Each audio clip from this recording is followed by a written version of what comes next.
এবার মিডিয়ার সামনে মুখ খুললেন শবনম বুবলী। বন্ধুরা, আমার চ্যানেলে এর আগের একটা ভিডিওতে বলেছিলাম বুবলী এক সাক্ষাৎকারে বলেছিল সাকিব এক সাক্ষাৎকারে সব অস্বীকার করেছে, তাই এবার আমি সব প্রমাণ নিয়ে মাঠে নামবো। এবার তাহলে তাই হলো। সংবাদ মাধ্যমে বুবলী বললেন সাকিব সবাইকে মিথ্যা কথা বলে ধোঁকা দিয়েছে। একথা বলে বুবলী অভিযোগ করেন সাকিবের বলা মিথ্যা কথার জবাব দিতে গিয়ে বুবলী কেঁদে ফেলেছিলেন। কেন জানলে অবাক হবেন। বিস্তারিত জানতে চ্যানেলটি সাবস্ক্রাইব করুন এবং ভিডিওটি শেষ পর্যন্ত দেখুন। বন্ধুরা, ঢাকাই সিনেমার অভিনেত্রী বুবলীকে নাকফুল দেওয়া নিয়ে একটা সিনেমা তৈরি হয়েছে। প্রথমে বুবলী বলেছেন সাকিব তাকে জন্মদিনে নাকফুল উপহার দিয়েছেন, আর এরপর সাকিব প্রথম স্ত্রী অপু বিশ্বাস ও বুবলীর মাঝে সামাজিক যোগাযোগ মাধ্যমে বাকযুদ্ধ শুরু হয়।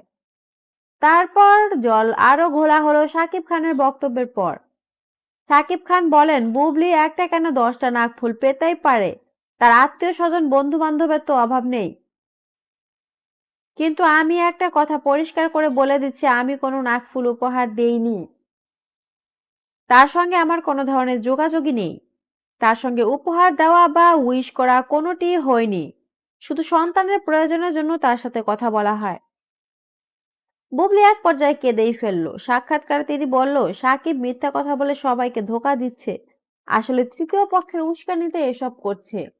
তার মানে বুবলী এখানে পুরো দোষটা অপবিশ্বাসের উপরে দিচ্ছেন।